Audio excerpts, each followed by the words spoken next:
era dele, era emprestado. O barco que ele usou para indicar à multidão qual era o caminho, por acaso era dele, era emprestado.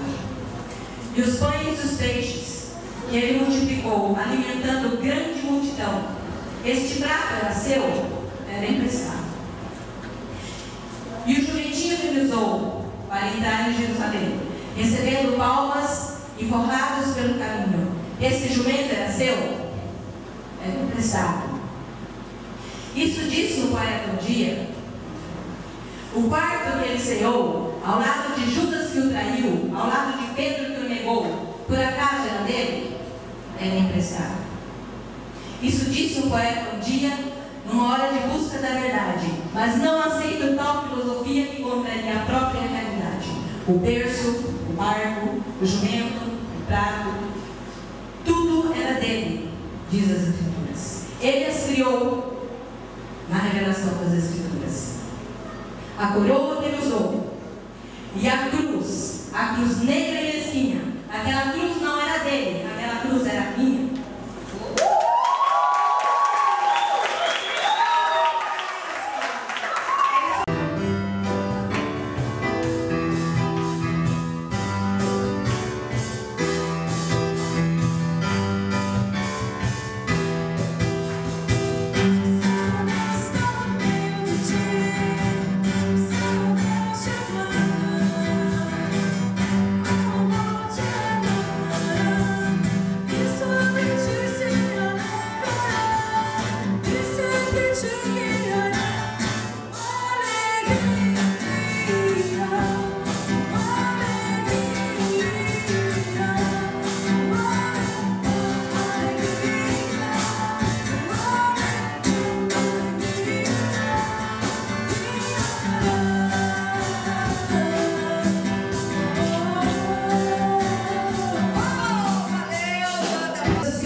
Vamos lá então. Então eu quero abrir para a discussão, né, que esse vídeo seja algo para estimular a gente para como é que a gente pode chegar nas pessoas, para que elas não cheguem a esse ponto, né? Que isso, né, na verdade é o extremo, que é tirar a própria vida, mas tem pessoas que estão em casa e que estão mortas, né? Tem pessoas que estão mortas nas drogas, né, na prostituição. E o que a gente tem feito? Nós, como cristãos, a gente tem se importado? A gente tem se importado com elas? Tem tido amor a elas para querer resgatar?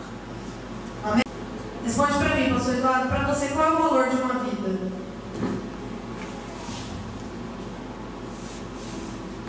O valor de uma vida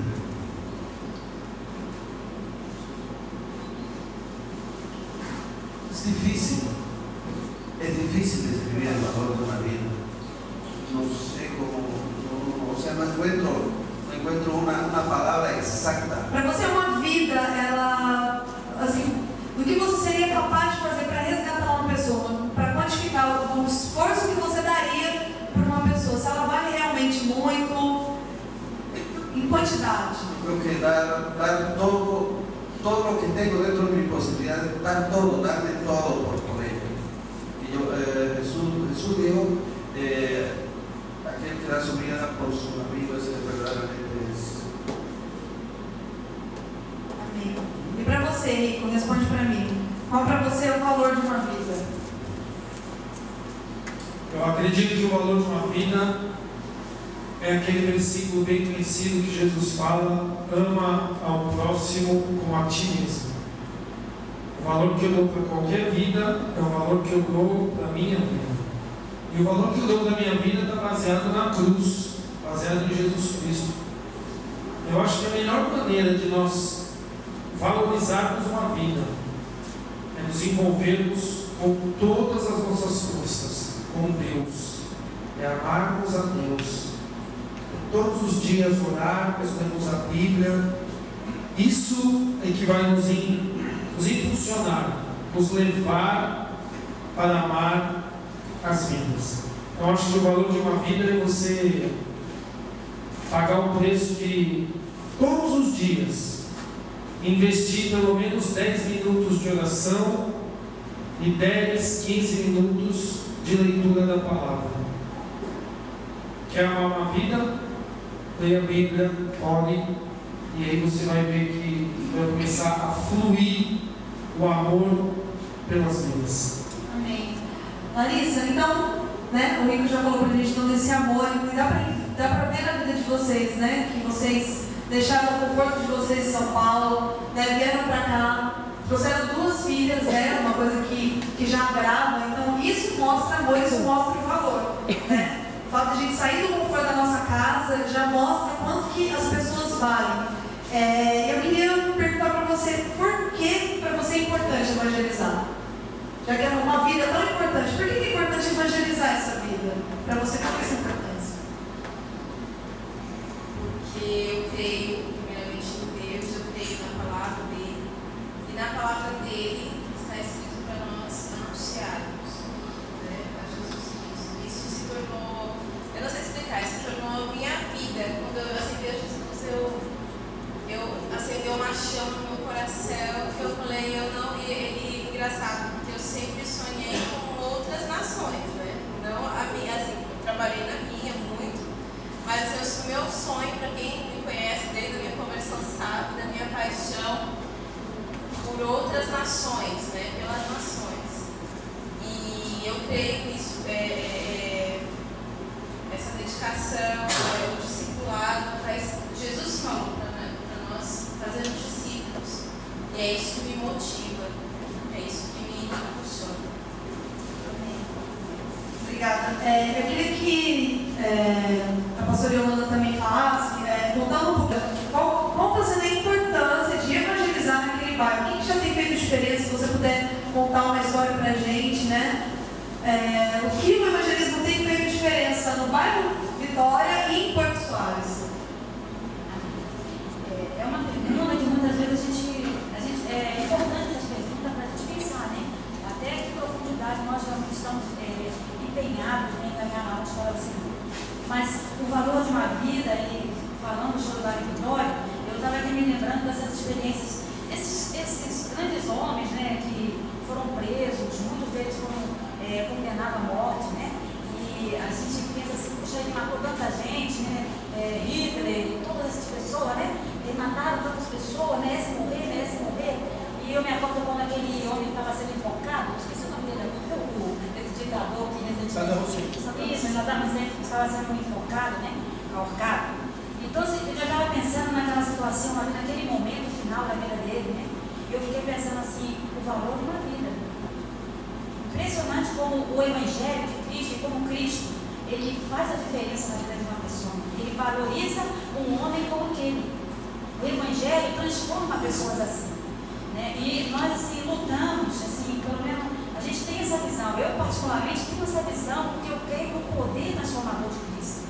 Nós precisamos ter essa certeza no coração. Então, quando a gente começou a ver ali o bairro Vitória, assim, a gente vê ali aquelas pessoas, né, pessoas mais simples, né?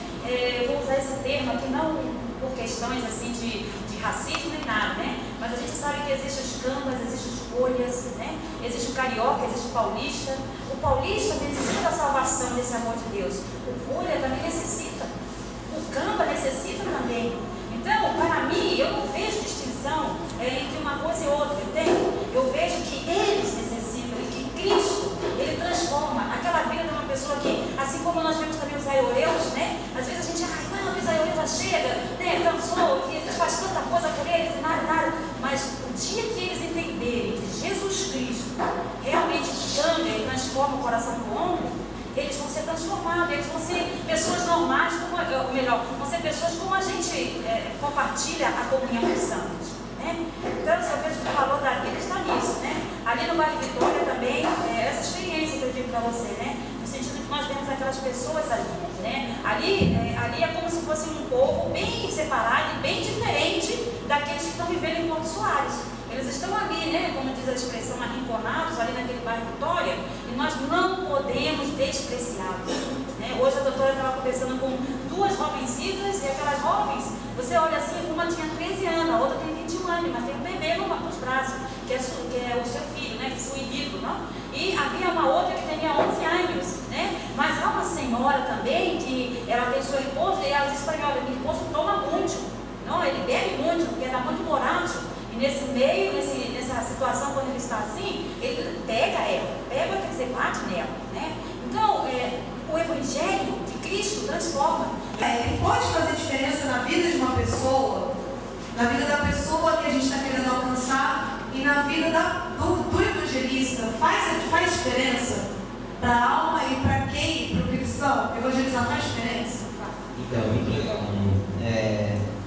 Pensei que você ia estender outra pergunta para mim. Mas se quiser pode responder. Na sequência, é bem legal que uma completa a outra. Eu estava pensando aqui, foi bom que eu fui o último, eu fiquei pensando numa resposta, né? Qual o valor de uma vida? Aí eu fiquei tentando quantificar quanto vale uma vida, né? E eu não consegui quantificar. Eu sei que vale muito, só sei disso. E só consigo sentir que vale muito. Eu consigo sentir muito mais quando, por exemplo, meu pai não é convertido. Eu acredito em tudo isso, movimento, tudo isso, estou aqui hoje e meu pai não é convertido, não tem a Cristo. E aí eu vejo o valor de uma vida. E eu vejo o valor de uma vida quando eu vejo uma criança lá no bairro Vitória, quando eu vejo uma criança na comunidade Aioel. Eu olho para os olhos daquela criança, e olho para toda aquela situação de muita pobreza. E eu falo, que futuro tem essa criança? Mas o que está faltando não é roupa, o que está faltando não é comida, não é sua educação, o que está faltando é vida. É vida com Cristo, é vida. E vida a gente só encontra em Cristo. E esse negócio sentiu muito forte, porque nós sentimos e hoje estamos na Bolívia. E o meu desejo muito grande é que esses jovens bolivianos sentissem o desejo no coração deles de falar de Jesus para mais pessoas. E o meu desejo maior ainda é que eles fossem para o Brasil falar de Jesus para as pessoas, e que eles fossem para a Austrália, para os Estados Unidos, para o México, não sei onde, falar de Jesus para as pessoas. Então, esse espírito que contagia a gente, que contagiasse o coração deles. Quando que vocês assim, sentiram realmente esse chamado do Senhor para missões? Porque eu gosto de pessoas assim, estilo do Rico, meio doidão, curte passionagem. Aguenta.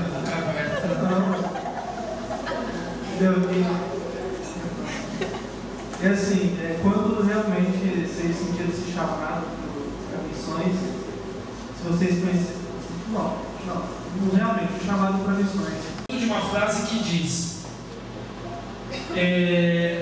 se você precisa de um chamado, você precisa de um chamado para ficar, porque para ir já está escrito. É tão importante que Jesus já deixou escrito. Então, galera, não fique esperando um chamado. Gustavo, não fique esperando um chamado, não fique esperando sentir. Se você leu e creu, acabou, cara. Para mim é isso. Eu li a Bíblia, eu criei na Bíblia, ponto final. Deus tem nos abençoado. Agora, uma coisa é muito importante aos jovens solteiros. Eu não sei, acho que ninguém sabe, vão ficar sabendo agora. Eu comecei a namorar a Larissa aqui na Bolívia, nesta igreja, uma viagem missionária aqui.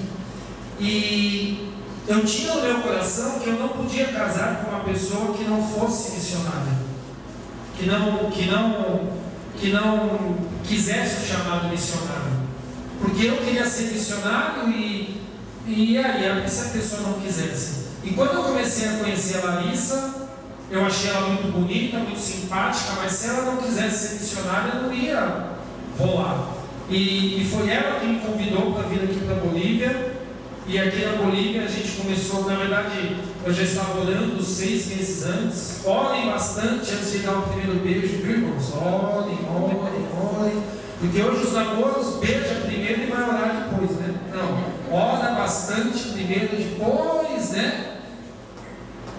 E aí nós começamos a namorar, noivamos, casamos em 4 meses, olha que bênção. E resolvemos entregar nossa vida para missões. Agora, Gustavo e todos, para isso eu acho assim: para missões você tem que orar e ir, orar e fazer.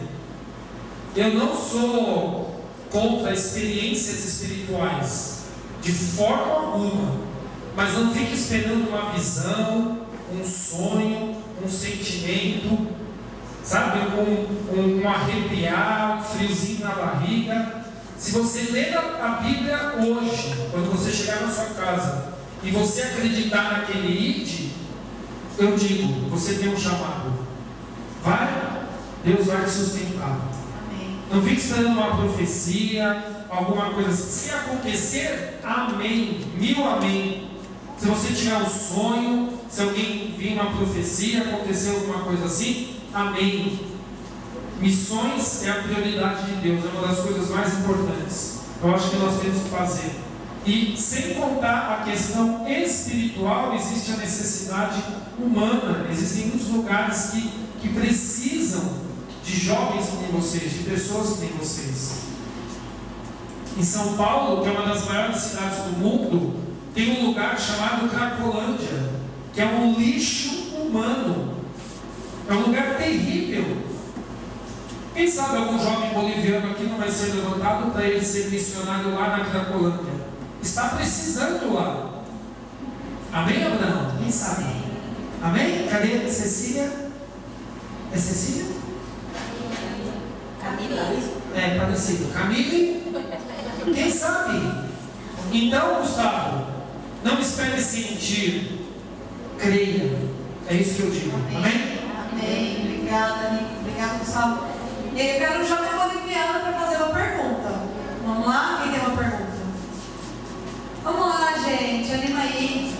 Tá chato o programa? Vamos lá. Abraão tem uma pergunta. Tem? Eu sei que ele tem. Pode, ele vai fazer uma pergunta. Hoje é o dia do microfone. Vai lá. Eu acho que ele quer fazer uma pergunta para o Marcos. Do Marcos. É do Marcos que ele vai fazer uma pergunta. Fala aí em espanhol que a gente tenta entender. ¿Cómo comenzó la misión? Quando eu comecei, eu sempre fui muito agitador. Vocês gostam de agito? Gostam de sair em bar, estar com os amigos? Eu gostava de fazer isso. E sempre falava, vamos em tal lugar. Aí havia um acampamento a 700 quilômetros de São Paulo. Aí eu não tinha dinheiro, era um duro, e eu agitava a galera e fazia assim. Cobrava mais caro, a galera pagava o meu. Agora a gente descobre, hein? E a gente ia para os acampamentos, e ia para as atividades, fazia atividade dentro da igreja. E aí tinha um louco que me incentivava a fazer isso, que é o Júnior, que é o presidente da missão. E ia fazendo, só tinha vontade de fazer em eventos. Aqui, se eu tivesse um templo como esse, com caixas de som assim, com uma bateria, com um grupo de jovens como vocês têm, bicho, era um fervo na igreja. O pastor tinha que botar freio porque senão não era festa toda semana na igreja. E assim, a gente ia fazendo.